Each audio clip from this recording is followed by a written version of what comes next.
cách làm ngôi nhà màu tím này nha. Đầu tiên chúng ta sẽ in những trang này ra nè, bằng cách là bình luận ở bên dưới video để chúng ta lấy file, hoặc là các em có thể bấm dừng video lại và vẽ theo nha.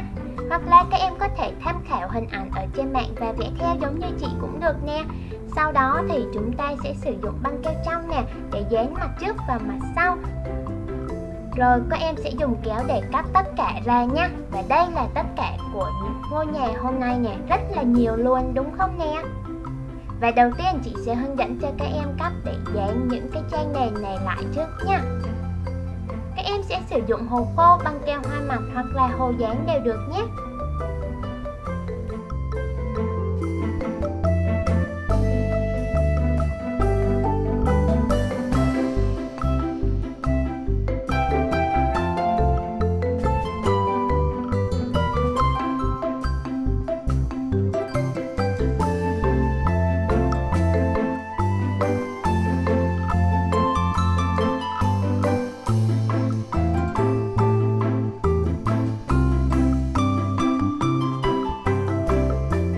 Sau đó chúng ta có tất cả là 5 tờ giống như vậy nè.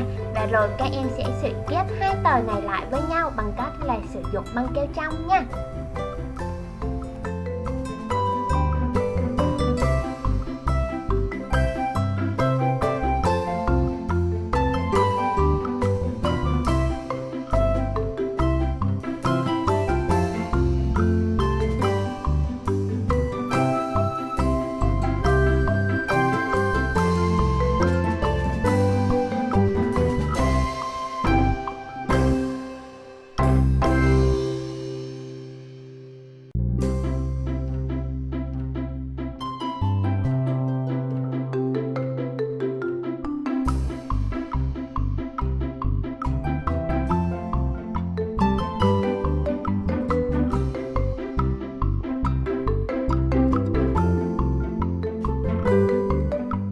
Và chúng ta làm tới bước này là cũng đã hoàn thành được một nửa rồi nha. Bây giờ chúng ta sẽ lựa những cái đồ dùng ở từng căn phòng và rồi chúng ta sẽ sử dụng băng keo hai mặt hoặc là băng keo trong để dán lên nha.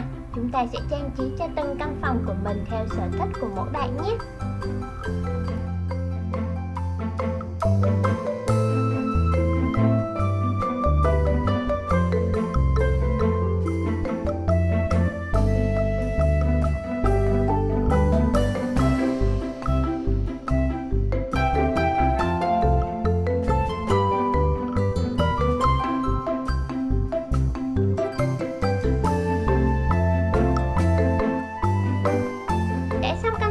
Rồi bây giờ chúng ta sẽ qua phòng tiếp theo nha. Chúng ta sẽ có tủ quần áo nè, bàn để máy vi tính nè, kệ nè, ghế ngồi nè và một cái ghế lười để ở phía bên dưới nhé.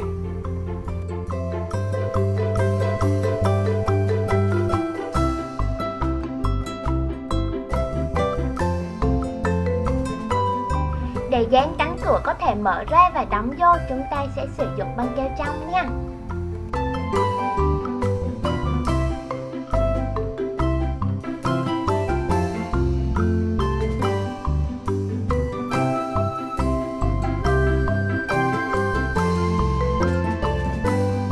Giờ thì sắp xếp quần áo vô thôi nè. Để quần áo có thể dính được thì chúng ta sẽ dán băng keo hai mặt ở mặt đằng sau của tất cả những bộ quần áo này nhé.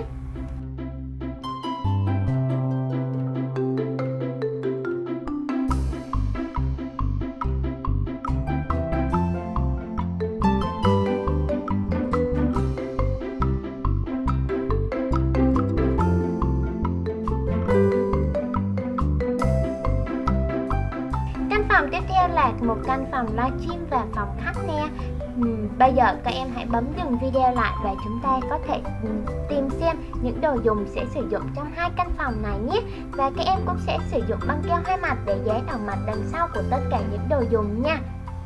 Khi chúng ta sử dụng băng keo hai mặt thì các em chơi và các em muốn đổi thứ tự các căn phòng hoặc là sắp xếp lại thì chúng ta có thể gỡ ra và tháo ra, dán lại một cách rất là dễ dàng luôn nè.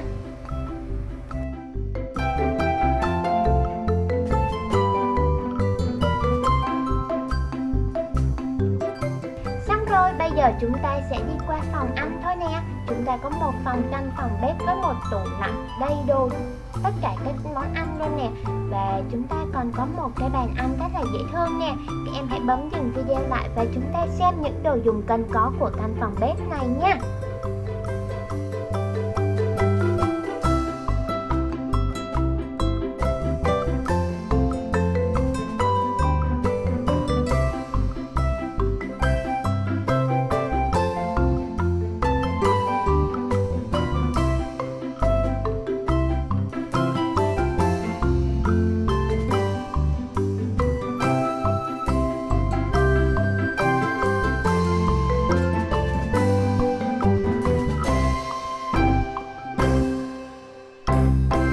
Và cánh cửa tủ lạnh các em hãy cắt làm đôi nhé. Chúng ta sẽ cắt theo đường thẳng ở trên tủ lạnh nè.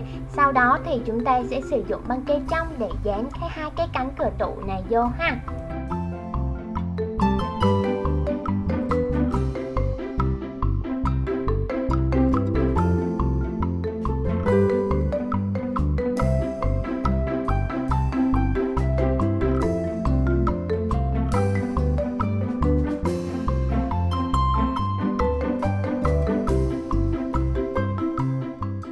Bây giờ thì sắp xếp tất cả món ăn vào trong tủ lạnh thôi nè.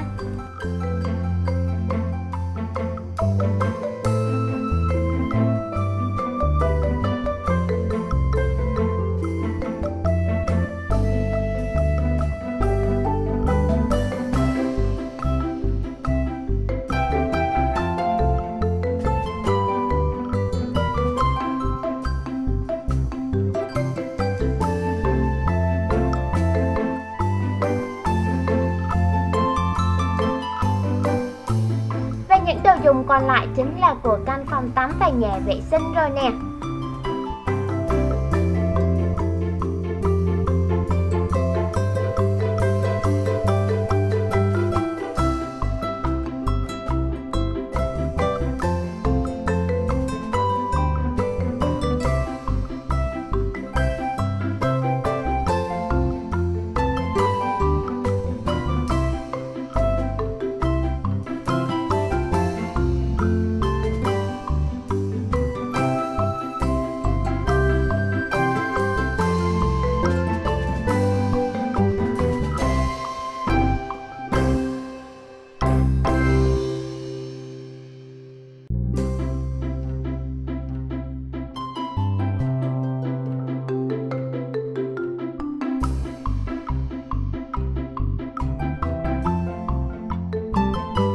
Như vậy là chị đã hoàn thành xong quyển sách rồi nè. Cách làm rất là đơn giản đúng không nè? Các em hãy cho chị biết ngay bên dưới video là các em có thích quyển sách này không nhé. Hẹn gặp lại các em ở video tiếp theo.